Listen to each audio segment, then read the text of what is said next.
오늘은 이사야 46장 말씀입니다. 계속 반복된 메시지예요.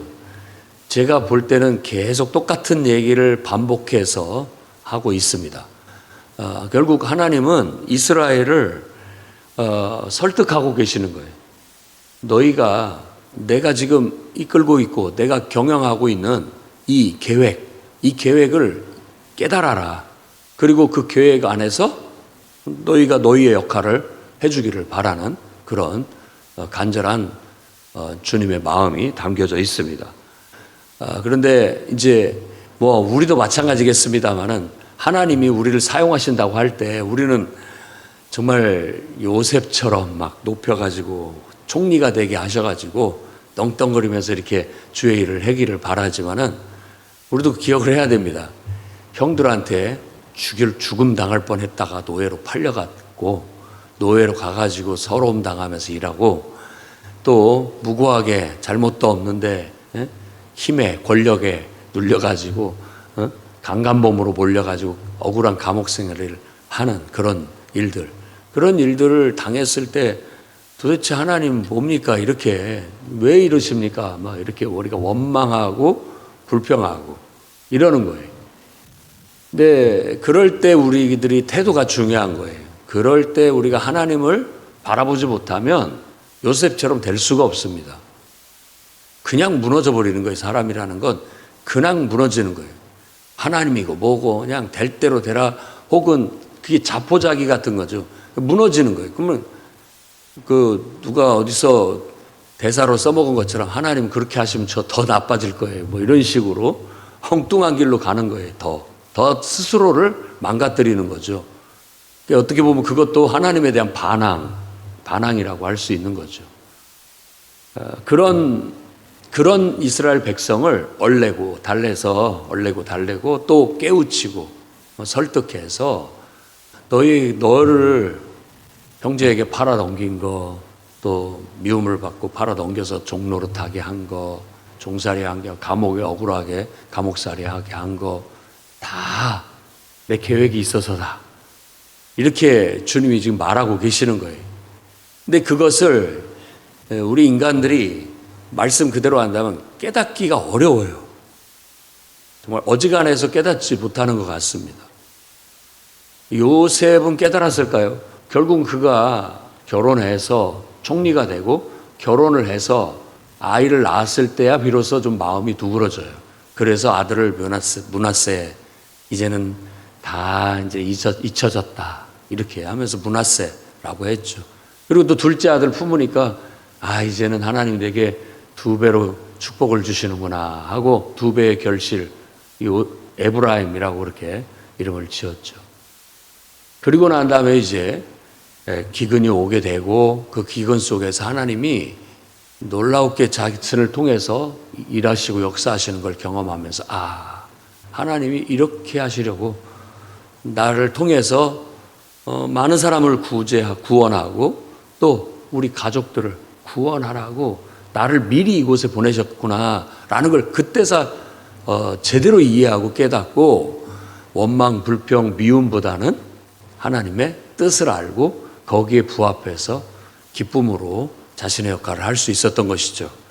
어떻게 보면 요셉의 운명은 이스라엘의 운명이기도 합니다. 똑같아요. 이스라엘도 지금 이렇게 하나님이 선택해서 애지중지 이렇게 키워서 이 오랜 역사를 이끌어 오셨는데 한때가 되니까 이스라엘을 모든 열방 앞에서 완전히 깨뜨리시는 거예요. 그러니까 왜 하나님 이러십니까? 심지어는 자기들이 애지중지했던 성전마저도 파괴가 돼버리니까 굉장한 수치를 느끼고 또 모멸감을 느끼고 신앙의 시험이 들고 흔들리기 시작하는 겁니다. 그때 선지자들의 역할이 그들을 깨우치는 거예요. 이건 하나님의 새로운 계획 속에 있는 일이다. 이스라엘이 원래 제사장 국가 되기를 바랐고 모든 민족들에게 하나님을 알리고 하나님이 주신 그 말씀을 전하고 가르치라고 그 사명을 주었는데 지금 너희들이 자발적으로 뭐 예를 들어 다윗 왕 솔로몬의 그 영광을 이루었을 때 그들의 위대한 신앙을 모든 나라에 다 보급해서 하나님을 가르치고 하나님 말씀을 수출해서 하나님 말씀을 가르쳐서 다른 애굽에도 하나님을 믿는 사람들이 생기고 아수르에도 하나님 믿는 사람이 생기고 주변 모든 나라에 다 하나님을 알고 하나님을 배우고 하나님을 예배하는 사람들이 생기게 만들었더라면 아마 그들은 스스로가 하나님의 뜻을 잘 이해하고 하나님의 계획을 이해하고 거기에 발맞춰 행하는 자들이 되었을 것입니다. 그런데 그러지 못하고 계속 신앙이 완고해져 가요. 완고해져 갑니다. 그래서 그런 이스라엘 백성들을 패역한 이스라엘 그리고 또 완고한 이스라엘이라고 그렇게 표현을 하는 거예요. 광야에서 이스라엘 백성들이 완고했던 것처럼 머리가 뻣뻣했던 것처럼 그런 어떤 고집스러움을 보이게 되는 겁니다. 그들을 깨우쳐서 하나님이 계획하시는 새 역사를 이룰 수 있도록 그래서 예루살렘을 재건하게 되더라도 이제는 모든 열방에게 하나님을 전하고 하나님 말씀을 가르치고 하나님을 예배하는 신앙의 중심지 역할을 해줘라 라는 게 바로 선지자를 통해서 하나님이 깨우치시는 말씀이었던 거예요. 근데 오늘 말씀에서 이스라엘이 하나님을 원망하고 불평하는데 마치 우리가 가시적으로 봤을 때는 우상신이 하나님을 이긴 것 같이 보이잖아요. 성전을 파괴해버렸으니까. 보통 어떤 신전을 파괴한다라는 게 마치 우상신. 근데 바벨론의 우상신 가장 전통적으로 오래된 그 신은 뭐냐면 벨과 느보예요. 그 신상이 바벨론에 있어요. 특히 이 벨의 신상은 꼭 그 옛날 그 반지의 제왕 같은 그런 느낌입니다. 누구든지 황제가 되면 벨 신상의 손을 잡아요. 그러면서 황제로서 등극을 합니다. 그러니까 반지를 꼽는 거나 마찬가지죠. 절대 권력을 갖는 의미를 갖습니다. 근데 벨과 느보 이 두 신이 느부갓네살이라고 하는 느부 여기에는 느보라는 신의 이름이 들어가는 거예요. 우리도 신약성경에 엘이라고 하는 하나님이라는 용어, 야훼라고 하는 야나, 여 이런 말들은 다 신의 이름이에요. 모든 이름 속에 대부분의 이름 속에 그 여나, 야나, 또 엘이나 이런 말이 들어가 있죠. 그게 다 신의 하나님을 말하는 겁니다. 느부갓네살도 마찬가지예요. 그들이 섬기는 신 중에 전통적으로 오래전부터 내려온 신이 벨과 느보예요. 굉장히 그들에게 정신 속에 깊이 각인된 신이고 또 신을 통해서 그들의 사상이나 모든 것들이 발달된다는 걸 우리가 잘 알고 있는 바입니다. 그런데 바로 이 벨과 느보의 신상이 무너졌다, 엎드러졌다, 쓰러졌다. 왜? 전란을 통해서 전쟁통에 오면 뭐 다 때려 부수잖아요. 다 무너뜨리고. 그러니까 이게 쓰러진 거예요. 그러면 그것들을 섬기는 이제 제사장 역할을 하는 사람들은 어떻게 해요? 그 신상들을 파괴될까봐 보호하기 위해서 짊어지고 다녀야 될 거 아니에요. 그래서 그런 모습들을 풍자적으로 말하고 있는 겁니다. 우상신들 아무리 뭐 오래됐고 어떤 전통적인 어떤 무속적인 어떤 그런 신상들 봐라. 그거 다 뭐냐? 불 속에 금 녹이고 은 녹이고 해가지고 다 금붙이 은붙이 또 나무 조각 깎아서 그거 만든 거 아니냐? 그것들이 너희들을 위하는 게 아니라 피곤한 너희들에게 오히려 짐덩어리다, 짐덩어리. 그것들을 내가 보호해야 되고 내가 짊어지고 다녀야 되고 업고 다녀야 되는 그런 것이 됐다는 거죠. 그러니까 신주단지를 모시고 다닌다는 게 그런 의미를 갖는 거죠. 그래서 바로 그런 우스꽝스러운 모습을 연상시키면서 이스라엘에게 메시지를 주는 거예요. 나는 내 배에서 너희를 품었고 너희를 낳았다. 그러니까 정말 부모가 자식을 낳는 그런 애정어린 그런 모습을 은유적으로 얘기합니다.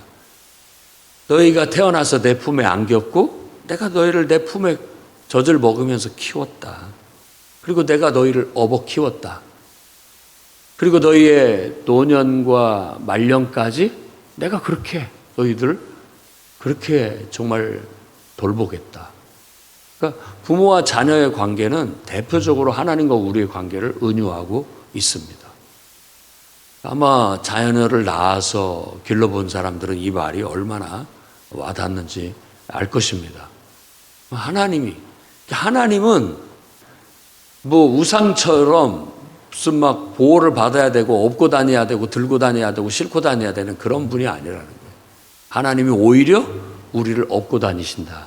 우리를 업어서 키우고 우리를 품에 안아서 보호하시는 하나님은 살아계신 하나님이다. 그래서 참 하나님과 우상에 대한 대비를 통해서 너희만 모르고 있다. 너희가 믿는 이 신앙의 위대함을, 너희가 가지고 있는 이 신앙의 유산이 얼마나 놀라운지를 긍지와 자부심을 가져라. 너희를 열국 속의 포로로 끌려가게 한 것은 그곳에 가서 바로 하나님을 알리라고, 너희에게 주어진 말씀의 유산, 신앙의 유산을 펼치라고, 펼쳐서 많은 사람.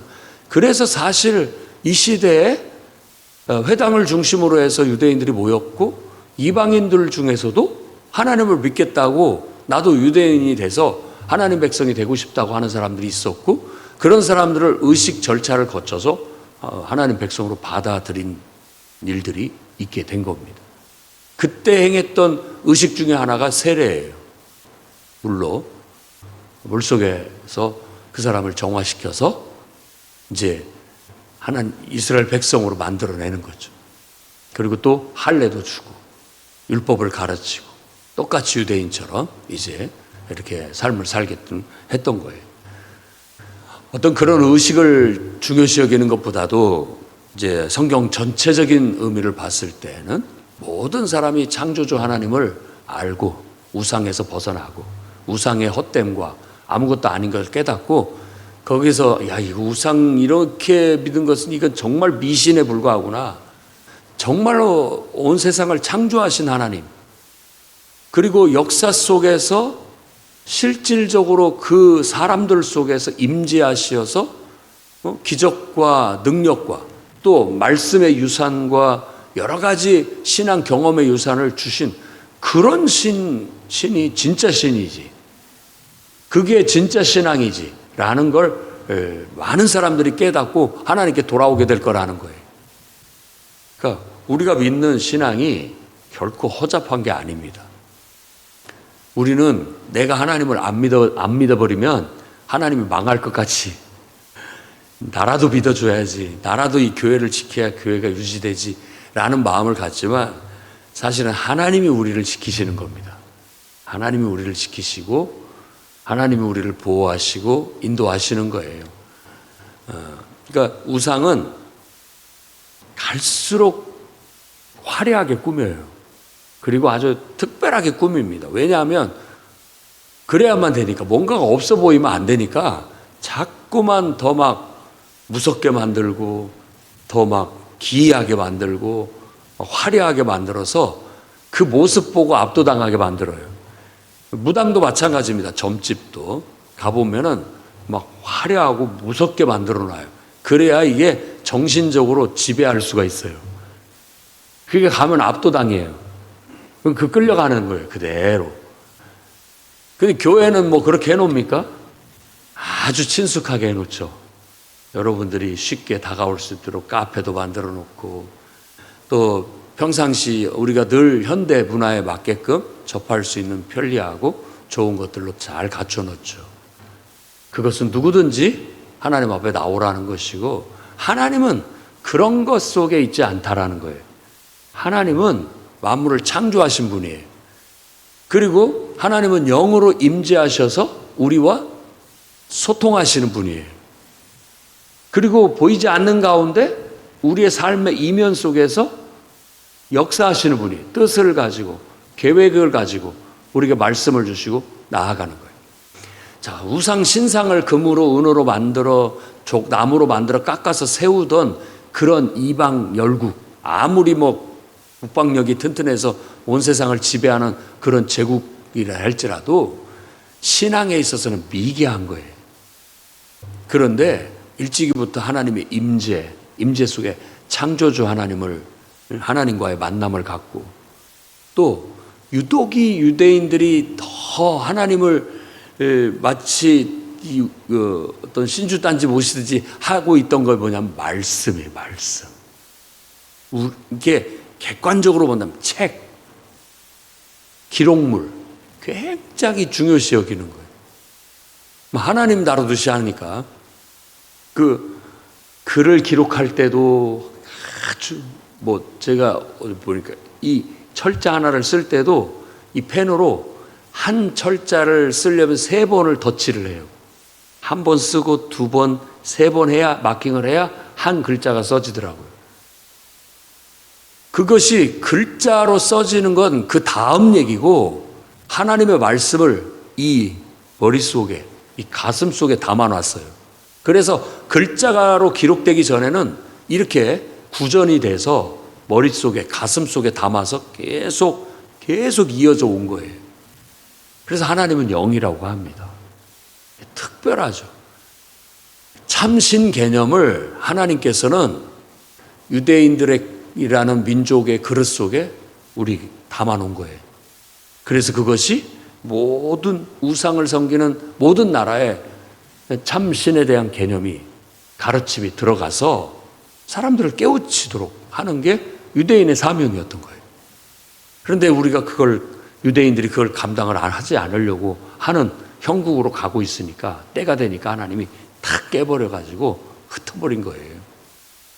신약 성경에도 예루살렘에 큰 부흥이 일어나서 그들이 다 함께 먹고 마시면서 집에서 모이고 이렇게 했을 때 하나님께서 그들을 흩으신 방법은 핍박이었죠. 핍박을 내려서 다 흩어버렸어요. 그래서 흩어지면서 사마리아에 가서 복음을 전하고, 흩어지면서 나아가서 지금 시리아 안디옥에 가서 복음을 전하고, 이방인들에게 복음이 전해지면서 로마에게까지 복음이 전해지게 되고 막 퍼져나가게 됐던 것이죠. 오늘날 우리들도 이 하나님의 사명을 잊어버린다면 하나님은 또다시 우리를 깨뜨리실 겁니다. 그리고 또다시 핍박을 주고 어려움을 줘서 어떻게든지 하나님은 하나님의 계획을 이루게 하실 거예요. 그래서 복음이 전해지도록 하실 거예요. 나의 삶을 통해서도, 여러분의 삶을 통해서도 그렇게 하실 겁니다. 세상이 우상을 섬기고 있습니다. 그들은 그 우상을 짊어지고 끙끙대면서 피곤하게 살아가고 있어요. 나는 하나님 안 믿는다, 어떤 것도 안 믿는다라고 하는 사람을 보십시오. 가만히 관찰해 보면 그들은 우상을 섬기고 있습니다. 무슨 우상? 그 하나님 자리에 다른 걸 두고 있는데, 그것이 돈일 수도 있고요, 그것이 이성일 수도 있어요. 이성을 종교화한 그런 종교들이 많습니다. 그리고 나름대로 자기들만의 뭔가가, 자기들의 신념들이 다 그게 신의 자리에 앉아 있어요. 그래서 그것이 자기를 지배하고 있다는 걸 자기만 몰라요. 자기만 모릅니다. 그 자리에 하나님이 있어야 인간은 균형이 잡히고, 인간은 건강해지고, 또 진실한 참된 삶을 살 수 있다는 걸 깨달아야 됩니다. 그게 유대인들을 통해서 하나님 보여주셨고, 유대인들은 그것을 배웠고 경험했기에 다른 사람한테 전할 수 있고 가르칠 수 있는 준비가 된 거예요. 우리도 그걸 제대로 알고 진리를 제대로 깨닫고 배우고 훈련이 돼야 우리들도 다른 사람들한테 나아가서 전할 수 있는 거예요. 그럴 수 있는 자격을 갖춘 사람들이 뭐냐면은 이스라엘의 남은 자예요. 남은 자. 이스라엘의 남은 자는 마치 유대인들 중에서 참신앙을 끝까지 가진 진실한 신앙, 이런 어떤 느낌을 가져요. 그러니까 신약 성경으로 말하자면 알곡과 쭉정이 속에서 알곡 같은 존재들이에요. 다 같이 교회 안에 있지만 알곡이 있어요. 그래서 요한계시록에도 하나님은 그런 사람들을 마치 머리에 입맞은 자라는 그런 은유를 통해서 에스겔서에 어떤 그 예언자의 용어를 빌려서 오늘날에도 교회 안에도 정말 충성된 일꾼들이 있다라는 걸 말해주고 있죠. 하나님의 용사들이 있다. 그래서 하나님의 용사의 아주 철옹성 같은 용사의 무리를 14만 4천이라고 얘기하는 거예요. 신천지 아닙니다. 그들은 자의적 해석을 하고 있을 뿐이에요. 14만 4천이라는 건 12지파에 12부대로 나눠진다고 한다면 12부대 12,000명씩 탁 틀이 짜여진 로마 군대의 어떤 전형적인 모습에서 가져온 그런 숫자라고 할 수 있어요. 그러니까 앞에서 맞고 옆에서 맞고 뒤에서 맞고 위에서 맞고 방패로 둘러싼 그 마치 그냥 거북등처럼 만드는 그 누구도 뚫을 수 없는 절대 지지 않는 어떤 군대를 보여주는 거예요. 그러니까 정말 충성된 알곡과 같은 성도들로 뭉쳐진 교회는 사탄이 뚫을 수가 없어요. 무너뜨릴 수가 없는 거예요. 누구도 이길 수가 없어요. 그런 어떤 마지막 시대에 하나님께서 그런 교회 모습을 보여준 거라고 볼 수 있어요. 10만 4천 무리에 들어가지 못하면 구원받지 못한 것처럼 겁을 주고 다 줄을 세워가지고 자, 한 자리 남았습니다. 이거 누가 차지할지 모르니까 열심을 내십시오. 그런 말에 속아서 정말 이렇게 나가고 있고 또 14만 4천에 다 들었다 할지라도 누군가는 여기서 빼내버리고 다른 사람 채울 겁니다. 경쟁을 시키고 해가지고 얼마나 사람들을 그 가스라이팅 하는지 모릅니다. 그게 좋다고 쫓아다니는 많은 사람들은 마치 우상을 섬기듯 하나님을 섬기고 있는 거예요. 이방신 섬기듯이. 하나님은 그런 분이 아니에요. 하나님은 절대 그런 분이 아닙니다. 한 영혼도 멸망받지 않기를 바라고 계시는 거예요. 다 복음을 전해서 모든 사람을 구원하기를 원하는 분이 하나님인 거예요. 정말 우리가 하나님의 용사가 되고 하나님의 충성된 남은 자, 충성된 일꾼이 되라고, 알곡이 되라고 하나님께서 우리에게 명령하신 것이지 다른 뜻이 없습니다. 그래서 여러분들도 남은 자가 되십시오. 이 시대에 알곡이 되시라고. 정말 하나님 앞에 충성된 일꾼들이 되어서 주님의 계획과 주님의 나라를 이루는데 우리가 앞장서서 함께 동조해 나가는 그런 일꾼들이 되어야 되겠습니다. 그러지 못하고 있는 이스라엘 백성을 8절에 패역한 자들아 라고 말합니다. 왜? 하나님의 그 계획과 하나님의 역사에 자꾸 거부 의사를 나타내는 거예요. 나는 함께하지 못합니다 하는 그런 말이죠. 나는 나 외에 다른 신 없다. 나 외에 다른 신 없다. 내가 하나님이다. 너희는 이걸 마음에 두고 거역하지 말고 이걸 기억하고 대장부가 되라. 너희들을 이렇게 내가 너희들을 이렇게 흩어서 포로로 끌려가서 제국의 포로로 보냈다고 해서 그 결코 낙심하거나 시험 들거나 흔들리지 마라. 다 내가 뜻이 있어서다. 거기서 너희들은 당당하게 하나님 외에 다른 신이 없다라는 걸 가르쳐야 된다. 참신을 전해야 된다라는 그런 하나님의 뜻, 계획을 갖고 계신 거예요. 그래서 너희들이 다소 이해하지 못하더라도 나는 반드시 이 일을 이룰 것이다. 이 계획을 너희를 통해서 이루어낼 것이다 라고 말하고 계시는 거예요.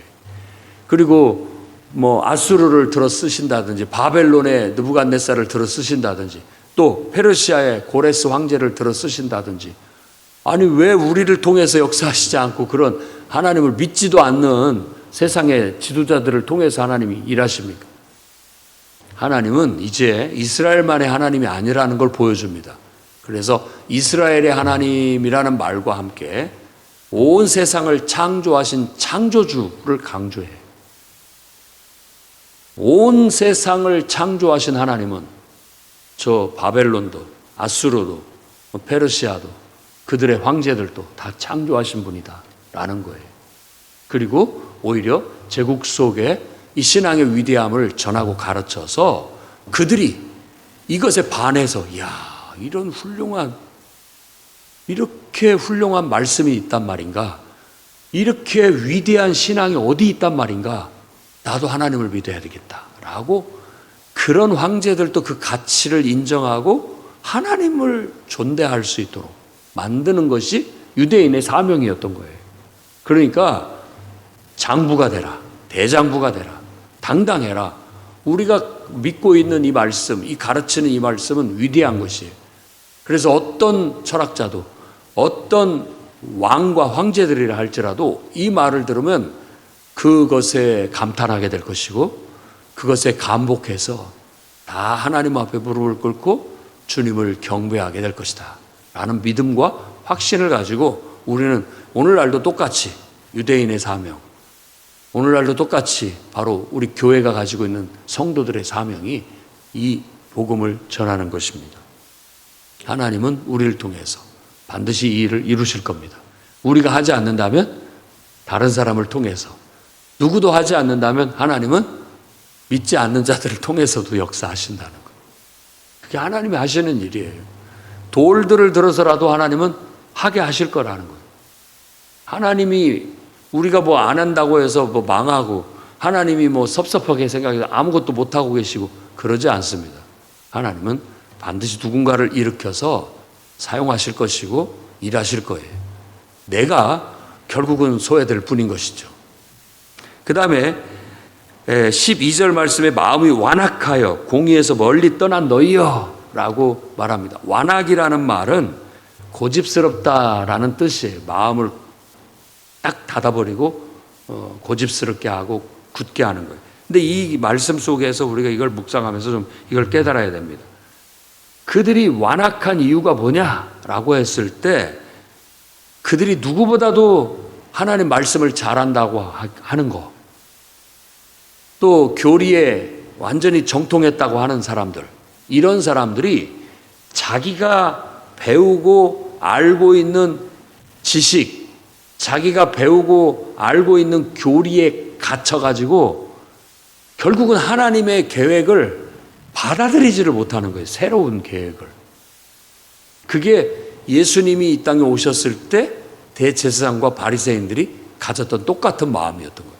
이 시대에도 이렇게 잘난 사람들이 오히려 하나님의 계획과 뜻을 못 받아들이는 거예요. 지도층들이 오히려 더 하나님의 계획과 뜻을 못 받아들이는 거예요. 왜냐하면 자기들의 기득권이 내려놔져야 되니까. 그거 싫은 거죠. 사회 개혁하지만 기득권자들이 자기 기득권 내려놓지 않으면 개혁은 안 일어납니다. 근데 그건 싫죠. 개혁은 하고 싶다? 안 되는 거죠. 그러니까는 다툼이 있고 갈등이 있을 수밖에 없는 게 사회 현실이에요. 보면은 우리도 오히려 열심히 있고 충성되고 뭔가 많이 아는 사람들이 되려 어떤 일을 새롭게 계획하고 추진해 나가는데 방해 역할을 하는 경우도 있습니다. 왜냐하면 그런 안정됨과 그런 자기들만의 어떤 그 기득권을 놓치고 싶지 않은 거예요. 그게 깨지고 싶지 않은 거죠. 근데 하나님은 다시 우리를 불 가운데도 넣고 물 가운데도 넣어가지고 새로운 역사, 더 판을 바꾸고 정말 하나님이 더 원하는 방향으로 나아가려고 하는데 그거 못하게 그렇게 완악하게 하는 경우가 있다라는 거예요. 우리가 모세의 광야 40년을 보더라도 민수기를 읽어보면 알겠지만 모세를 반대하고 항상 앞장섰던 그런 사람들은 모세와 같은 지파, 레위 지파였고 또 그의 형제들이었고 누이였습니다. 측근들이었어요. 다. 그런 사람들이 왜 그거에 대해서 못 받아들이는 경우가 있는 거예요. 근데 우리가 자칫 잘못하면 나도 모르는 사이에 내가 가지고 왔던 내 신앙의 경력들이 또 내가 배워왔던 나의 가르침들이 이걸 마음을 열고 유연하게 쓰지 않으면 자꾸 부딪히는 요소가 돼요. 시대를 따라가지 못해요. 그리고 하나님이 요구하는 변화에 부응하지를 못합니다. 자꾸 나에게 교회를 맞추려고 하고 나에게 다른 사람을 맞추려고 하는 완고한 모습을 가지는 거예요. 그러니까 우리가 이제 나이를 먹어갈수록 더 좀 부드러워지고 더 유순해지는 것이 지혜로워지는 것입니다. 그런데 그렇지 않고 만일 우리가 배운 것에 그것을 이렇게 고집스럽게 주장을 하다 보면은 시대의 변화를 못 받아들여요. 그리고 다양한 의견들을 수용해드리기가 어려워집니다. 그래서 오히려 하나님의 공의를 받아들이지를 못하고 하나님의 정의를 실현하지 못하는 이스라엘의 그런 모습을 완악하여 공의에서 멀리 떠난 너희여라고 성토하고 있습니다. 그러나 하나님은 너희가 아무리 고집을 펴도 나는 결국은 너희를 위해서 구원을 시온에 베풀 것이다. 내 뜻은 이 시온 예루살렘이 완전히 거듭나고 구원받아서 이 예루살렘이 하나님을 신앙하는, 하나님을 예배하는 열국의 신앙의 중심 도시가 되게 할 것이다 라는 그 계획은 이뤄내고 말 것이다 라고 말하고 있는 거예요. 그래서 오늘 좀 말씀을 통해서 우리가 정말 이 시대의 남은 자가 다 되기를 바랍니다. 충성된 알곡들로 남으시기를 바라고, 또 하나님의 뜻과 계획을 거부하는 패역한 자들이 아니라 적극적으로 찬성하고 동참하는 충성된 일꾼이 되시기를 바라고, 여러분들의 가지고 있는 어떤 경험들 또 지식의 유산들 이런 것들이 오히려 하나님의 새로운 역사와 하나님의 새로운 뜻에 거슬리는 것이 아니라, 고집피는 것이 아니라 유연하게 잘 시대의 변화와 하나님의 또 변화를 요구하실 때 정말 순응해서 따라갈 줄 아는 그런 성도들이 되시기를 주의 이름으로 축원합니다. 기도하겠습니다. 거룩하신 주님, 우상은 아무것도 아님을 잘 알고 있습니다. 세상이 나는 아무것도 믿지 않는다라고 말하는 그 말마저도 우상임을, 어리석음을 우리가 너무나도 잘 알고 있습니다. 하나님을, 창조주 하나님에 대한 깨달음이 참 진리의 시작이고 하나님의 말씀이 진리의 결집체이고 주님이 역사하시는 믿음의 공동체, 교회가 하나님의 증인임을 잘 알고 있습니다. 주여, 이 위대한 진리의 가르침을 온 세상에 펼 수 있는 교회와 성도가 되게 해주시고 우리의 패역함과 완고함이 빨리 벗겨지고 깨어져서 언제든지 하나님이 우리를 요구하실 때 주님이 요구하시는 자리에 우리가 있게 하시고 주님이 뜻하신 일에 얼른 발맞추어 우리의 뜻을 그곳에 맞출 줄 아는 마지막 때 남은 자들이 되게 해 주시옵소서. 예수님 이름으로 기도드립니다.